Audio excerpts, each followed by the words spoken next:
Hello everyone, doctor Padmanabha Bhat. ಇವತ್ತು ನಾನು ಮಾತಾಡಲಿಕ್ಕೆ ಹೋಗುವಂತಹ ವಿಷಯ ಒಂಚೂರು ಟೆಕ್ನಿಕಲ್ ಇದು ವಿಷಯ. ಅದೇನಪ್ಪ ಅಂದರೆ ಸ್ಲೀಪ್ ಆ್ಯಪ್ನಿಯಾ. ಉಸಿರಾಟಕ್ಕೆ ಕಷ್ಟ. ಸ್ಲೀಪ್ ನಿದ್ದೆಯಲ್ಲಿ ಉಸಿರಾಟಕ್ಕೆ ಕಷ್ಟ. ಇದು ಏನು? ಈ ಕಂಡೀಷನ್ನು ಯಾಕೆ ಬರ್ತದೆ? ಯಾರಲ್ಲಿ ಸಾಮಾನ್ಯವಾಗಿರುತ್ತೆ ಇದು? ಹೇಗೆ ಇದನ್ನು ಪರಿಹರಿಸ್ಬೋದು? ಇದನ್ನು ಸೂಕ್ಷ್ಮವಾಗಿ ಹೇಳ್ತೀನಿ, ಸ್ಥೂಲವಾಗಿ ಹೇಳ್ತೀನಿ. ಗ್ರಾಸ್, ನಾಟ್ ಮೈನ್ಯೂಟ್ ಡೀಟೇಲ್ಸ್ ಹೇಳಲಿಕ್ಕಾಗೋದಿಲ್ಲ. ನನ್ನ ಪೇಷಂಟ್ಗಳ ನಾಲೆಜಿನ ದೃಷ್ಟಿಯಿಂದ ಹೇಳ್ತಾ ಇದ್ದೀನಿ. ಮೆಡಿಕಲ್ ಡಾಕ್ಟ್ರುಗಳ ಹತ್ರ ಡಿಸ್ಕಷನ್ ಮಾಡುವ ಆ ಲೆವೆಲ್ನಲ್ಲಿ ನಾನು ಮಾತಾಡಲ್ಲ. ಎಷ್ಟು ಸಾಧ್ಯವಾಗುತ್ತೋ ಸಿಂಪಲಾಗಿ ಸಾಧ್ಯವಾಗುತ್ತೋ ಮಾತಾಡ್ತೀನಿ. ಸೊ ಹೆಸರೇ ಹೇಳುವಂತೆ ಇದು ಬ್ರೆತ್ಲೆಸ್ನೆಸ್, ಅಂದರೆ ಉಸಿರಾಟಕ್ಕೆ ಕಷ್ಟವಾಗುವುದು.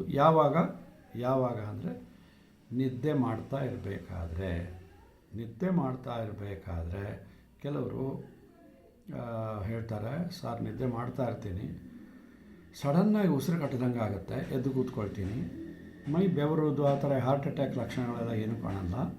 ಆದರೆ ಸಡನ್ನಾಗಿ ಎದ್ದು ಕೂತ್ಕೋಬೇಕು, ಉಸಿರು ಕಟ್ಟಿದಂಗೆ ಅನುಭವಕ್ಕೆ ಬರುತ್ತೆ.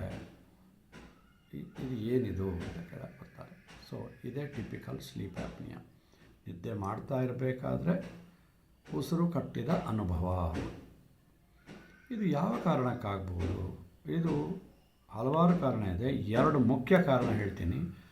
ಒಂದು, ನಾವು ನಮ್ಮದು ಇಲ್ಲಿ ಈಗ ಉಸಿರಾಟದ ಇದು ಟ್ರೇಕಿಯಾ. ಈ ಟ್ರೇಕಿಯಾ ಅನ್ನೋದು ಈಸೋಫೇಗಸ್, ಅನ್ನನಾಳ. ಈ ಶ್ವಾಸನಾಳವು ಅನ್ನನಾಳದ ಮುಂದ್ಗಡೆ ಇರ್ತದೆ, ಹಿಂದ್ಗಡೆ ಅನ್ನನಾಳ ಇರ್ತದೆ. ಥ್ರೋಟ್ ಅಂದರೆ ಏನು ಅಂತ ಟಾರ್ಚ್ ಹಾಕಿ ಡಾಕ್ಟರ್ ಥ್ರೋಟ್ ನೋಡ್ತಾರಲ್ಲ, ಥ್ರೋಟ್.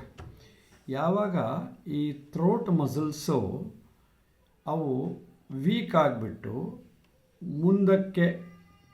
ಮುಂದಕ್ಕೆ ವಾಲ್ತವೋ, ಮಲ್ಕೊಳ್ಳುವಾಗ ಅವು ವೀಕಾಗಿ ಮುಂದಕ್ಕೆ ವಾಲಿದಾಗ ಅದು ಟ್ರೇಕಿಯಾದೊಳಗೆ ಗಾಳಿ ಹೋಗುವಂತಹ ಜಾಗ, ಎಪಿಗ್ಲಾಟಿಸ್ ಅಂತ ಇರ್ತದಲ್ವ, ಅಲ್ಲಿ ಒಂದು ಕವಾಟ, ಅದನ್ನು ಮುಚ್ಚುತ್ತೆ. ಸೊ ಎಪಿಗ್ಲಾಟಿಸ್ ತೆಗಿಯೋಕ್ಕಾಗಲ್ಲ, ಯಾಕಂದರೆ ಇದು ಥ್ರೋಟದ ಮಸಲ್ಸು ಬಿದ್ದಿರುತ್ತೆ ಅದರ ಮೇಲೆ. ಸೊ ಆಟೋಮೆಟಿಕ್ಕಾಗಿ ತೆಗೆಯೋದಿಲ್ಲ. ಆವಾಗ ನೀವು ಎದ್ದು ಕೂತ್ಕೊಂಡು ಪೊಸಿಷನ್ ಸರಿ ಮಾಡಿಕೊಂಡಾಗ ಅದು ಮತ್ತೆ ಇಟ್ ವಿಲ್ ಫಾಲ್ ಬ್ಯಾಕ್, ಹಿಂದೆ ಹೋಗ್ತದೆ ಮತ್ತೆ. ಇಲ್ಲಾಂದರೆ ಮುಂದೆ ಬಿದ್ದು ಏರ್ವೇಯನ್ನು ಬ್ಲಾಕ್ ಮಾಡ್ತದೆ. ಸೊ ಇದಕ್ಕೆ ಈ ತರಹದ ಸ್ಲೀಪ್ ಆ್ಯಪ್ನಿಯಾಕ್ಕೆ ಅಬ್ಸ್ಟ್ರಕ್ಟಿವ್ ಸ್ಲೀಪ್ ಆ್ಯಪ್ನಿಯಾ ಅಂದರೆ ತಡೆಯಿಂದಾಗಿ ಉಸಿರಾಟಕ್ಕೆ ಕಷ್ಟ ಆಗುವಂಥದ್ದು. ಸೊ ಇದು obstructive type of sleep apnoea. ಇನ್ನೊಂದು ಸೆಂಟ್ರಲ್ ಆ್ಯಪ್ನಿಯಾ ಅಂತ. ಸೆಂಟ್ರಲ್ ಅಂದರೆ ಬ್ರೈನ್ ಸೆಲ್ಗಳೇ ವರ್ಕ್ ಮಾಡಲ್ಲ. ರಾತ್ರಿ ನಾವು ನಿದ್ದೆ ಮಾಡುವಾಗ ಆ್ಯಕ್ಟಿವ್ ಆಗಿ ನಮ್ಮ ಬ್ರೈನ್ ಆ್ಯಕ್ಟಿವ್ ಆಗಿರೋದಿಲ್ಲ, ಸ್ಲೀಪಿಂಗ್ ಸೆಂಟರ್ ಮಾತ್ರ ಆ್ಯಕ್ಟಿವ್ ಆಗಿ ಸ್ಲೀಪ್ ಮಾಡ್ತಾ ಇರ್ತೀವಿ ನಾವು. ಸೊ ಉಸಿರಾಟ ಆಟೋಮೆಟಿಕ್ಕಾಗಿ ಆಗ್ತಾ ಇರ್ತದೆ. ಆದರೆ ಯಾವಾಗ ಬ್ರೈನ್ಗೆ ಉಸಿರಾಟದ ನಿಯಂತ್ರಣ ತಪ್ಪಿ ಹೋಗುತ್ತೋ, ಯಾವುದೇ ಕಾರಣಗಳಿಂದಾಗಿ, ಅದು ಬೇರೆ ಬೇರೆ ಕಾರಣ ಇರ್ಬೋದು, ಆದರೆ ಯಾವಾಗ ನಾರ್ಮಲ್ ಉಸಿರಾಟ ಮಾಡುವಂತಹ ರೆಸ್ಪಿರೇಟರಿ ಸೆಂಟರಿಗೆ ರೆಸ್ಪಿರೇಷನ್ ಮೇಲೆ ಕಂಟ್ರೋಲ್ ತಪ್ಪು ಹೋಗುತ್ತೋ, ನಿದ್ದೆನಲ್ಲಿ ಯಾವಾಗ ತಪ್ಪು ಹೋಗುತ್ತೋ ಆವಾಗ ಸ್ಲೀಪ್ ಆ್ಯಪ್ನಿಯಾ ಆಗ್ತದೆ. ಅಂದರೆ ಹೆಚ್ಚಿಗೆ ತಲೆ ಬಿಸಿ ಮಾಡ್ಕೋಬೇಡಿ.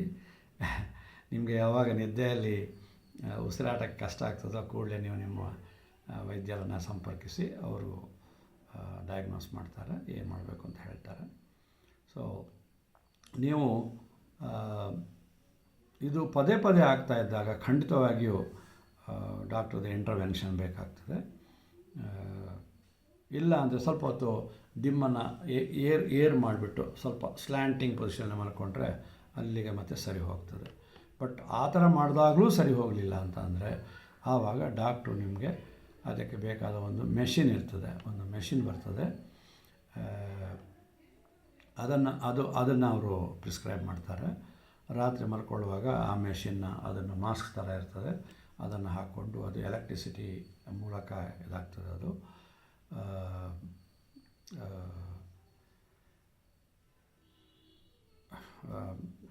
It's A machine run by current, regular current, ಅದನ್ನು ಹೇಳ್ತಾರೆ ಅವರು.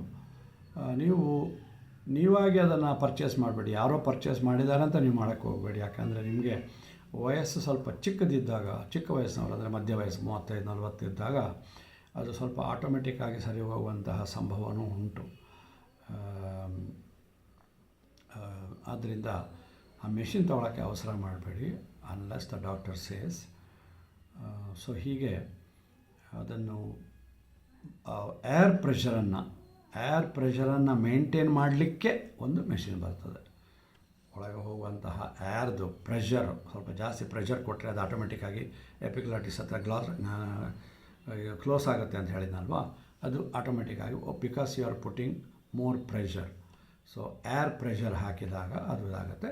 It will be a continuous process, on and off ಆಗುವಂಥ ಒಂದು ಮೆಷಿನ್ ಕೊಡ್ತಾರೆ.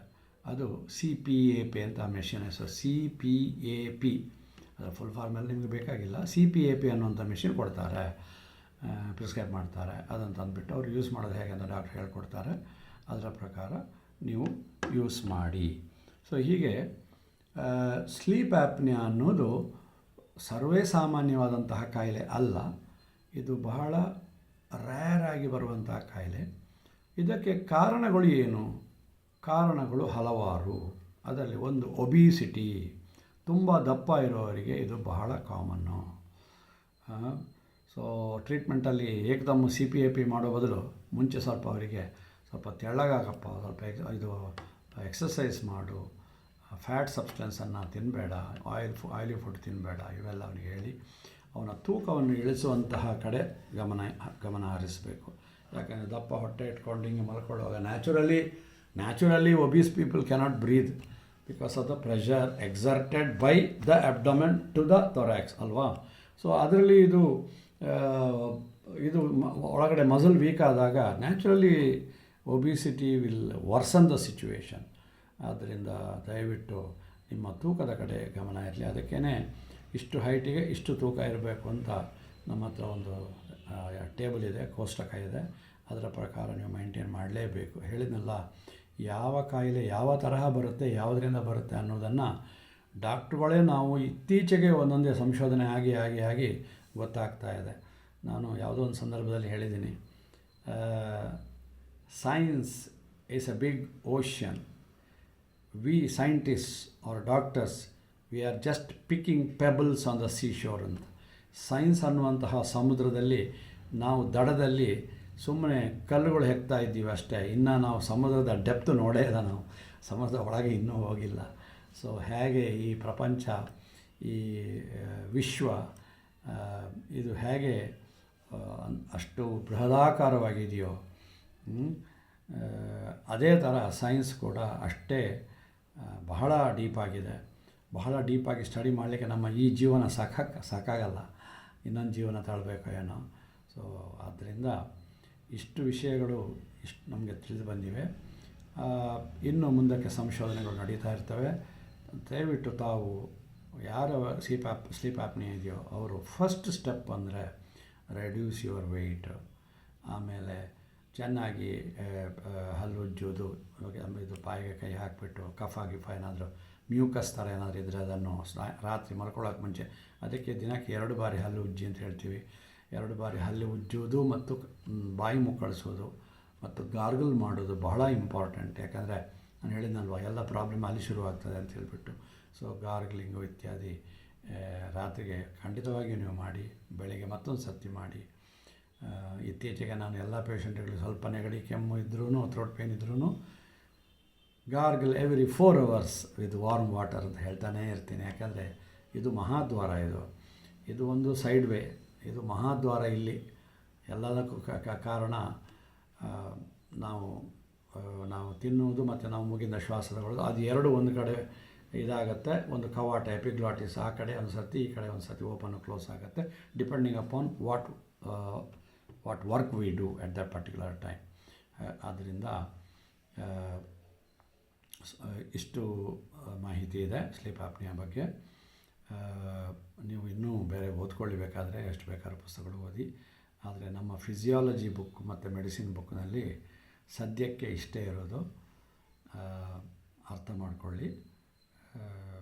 ನಿಮ್ಮ ಪೈಕಿನಲ್ಲಿ ಯಾರಿಗಾದ್ರೂ ರಾತ್ರಿ ನಿದ್ದೆಯಲ್ಲಿ ಎಚ್ಚರ ಆಗುತ್ತೆ, ನನಗೆ ಇದ್ದಕ್ಕಿದ್ದಾಗ ಎಚ್ಚರ ಆಗುತ್ತೆ, ಉಸಿರು ಕಟ್ಟದಂಗೆ ಆಗುತ್ತೆ ಅಂತ ಅಂದರೆ ನೀವೇನು ತಮ್ಮ CPAP ಎಲ್ಲ ಹೇಳಕ್ಕೆ ಹೋಗಬೇಡಿ, ಹೆದರಿಸಬೇಡಿ. ಹೆದರಿಸಿದಷ್ಟು ಉಸಿರು ಇನ್ನೂ ಕಟ್ಟುತ್ತೆ. ಸೊ ದಯವಿಟ್ಟು ಅವರ ಕುಟುಂಬ ವೈದ್ಯರನ್ನ ಸಂಪರ್ಕಿಸ್ಲಿಕ್ಕೆ ಹೇಳಿ. ಇಷ್ಟು ಹೇಳಿ ನನ್ನ ಇವತ್ತಿನ ಈ ಮಾತನ್ನು ಮುಗಿಸ್ತಾ ಇದ್ದಾರೆ. ಹಾಗೆಯೇ ಈ ಬ್ಲಡ್ ಪ್ರೆಷರ್ ಹೈ ಇರುವವರಿಗೆ, ಡಯಾಬಿಟಿಸ್ ಸಿವಿಯರ್ ಇರುವವರಿಗೆ, ಅವರಿಗೂ ಎಲ್ಲ ಇದು ಸಾಧ್ಯತೆ ಇದೆ ಈ ಥರ ಆಗುವಂಥದ್ದು. ಸೊ ಯಾವುದೇ ಕಾಯಿಲೆ ಕೇರ್ಲೆಸ್ ಮಾಡಬೇಡಿ. ತುಂಬ ಜನ ಇದ್ದಾರೆ. ನಿನ್ನೇನೋ ಒಬ್ಬರು ಪೇಷಂಟು ಶುಗರ್ ಇದೆ ಸರ್, ಏನೋ ಒಂದು 150 180, ಅಷ್ಟು ಲೈಟಾಗಿ ತೊಗೊಳ್ಬೇಡಿ. ಯಾಕೆಂದರೆ ಸೀರಿಯಸ್ ಆದಮೇಲೆ ಲಕ್ಷಾಂತರ ರೂಪಾಯಿ ಖರ್ಚು ಮಾಡ್ತೀರಾ. Once in a way doctor ಹತ್ರ ಹೋಗ್ಬಿಟ್ಟು, ತಿಂಗಳಿಗೆ ಒಂದು ಸರ್ತಿ ಡಾಕ್ಟ್ರ್ ಹತ್ರ ಹೋಗ್ಬಿಟ್ಟು, ಸರ್ ಒಂದು ಶುಗರು BP ಚೆಕ್ ಮಾಡಿ ಸರ್ ಅಂತ ಯಾಕೆ ಕೇಳಬಾರ್ದು? ಅದು ಯಾಕೆ, ಏನದು ಇದು? ಆಮೇಲೆ ಹೊಟ್ಟೆ ಇರಲಿ ಬಿಡಿ ಸರ್, ಕೆಲವರಿಗೆ ದಪ್ಪ ಹೊಟ್ಟೆ ಇರೋದು ಒಂಥರ ಸಮೃದ್ಧಿಯ ಲಕ್ಷಣ ಅಂದ್ಕೊಂಡಿದ್ದಾರೆ. ನಾನು ಸಾಹುಕಾರ, ಅಯ್ಯೋ ಡಾಕ್ಟ್ರೆಲ್ಲ ಹೊಟ್ಟೆಗೆ ಸರಿಯಾಗಿ ತಿನ್ನಲ್ಲ ಅದಕ್ಕೆ ಹಿಂಗಿದ್ದಾರೆ ಅಂತ ಅಂದ್ಕೋತಾರೆ ಏನೋ, ನನಗೆ ಗೊತ್ತಿಲ್ಲ. ಬಟ್ ಆರೋಗ್ಯದ ಬಗ್ಗೆ ಬೇಸಿಕ್ ನಾಲೆಜ್ ಸ್ವಲ್ಪ ಇರಲಿ. ಡಾಕ್ಟ್ರು ಯೂಟ್ಯೂಬ್ನಲ್ಲಿ ಈ ಥರ ಎಲ್ಲ ಮಾತಾಡಿದಾಗ ಕೇಳಿಸ್ಕೊಳ್ಳಿ, ಅದನ್ನು ಪ್ರಾಕ್ಟಿಕಲಾಗಿ ಮಾಡಿ, ಉಡಾಪೆ ಮಾಡಬೇಡಿ. ಆರೋಗ್ಯದ ಕಡೆ ಗಮನ ಇರಲಿ. ನಿಮ್ಮ ಆರೋಗ್ಯ ಚೆನ್ನಾಗಿದ್ದರೆ ನಿಮ್ಮ ಕುಟುಂಬದ ಆರೋಗ್ಯನೂ ಚೆನ್ನಾಗಿರ್ತದೆ. ಕುಟುಂಬ ಆರೋಗ್ಯ ಚೆನ್ನಾಗಿದ್ದರೆ ಈ ದೇಶದ ಆರೋಗ್ಯ ಚೆನ್ನಾಗಾಗತ್ತೆ ಅಂತ ಹೇಳಿ ನನ್ನ ಇವತ್ತಿನ ಈ ಮಾತನ್ನು ಮುಗಿಸ್ತಾ ಇದ್ದೀನಿ. ಜೈ ಹಿಂದ್.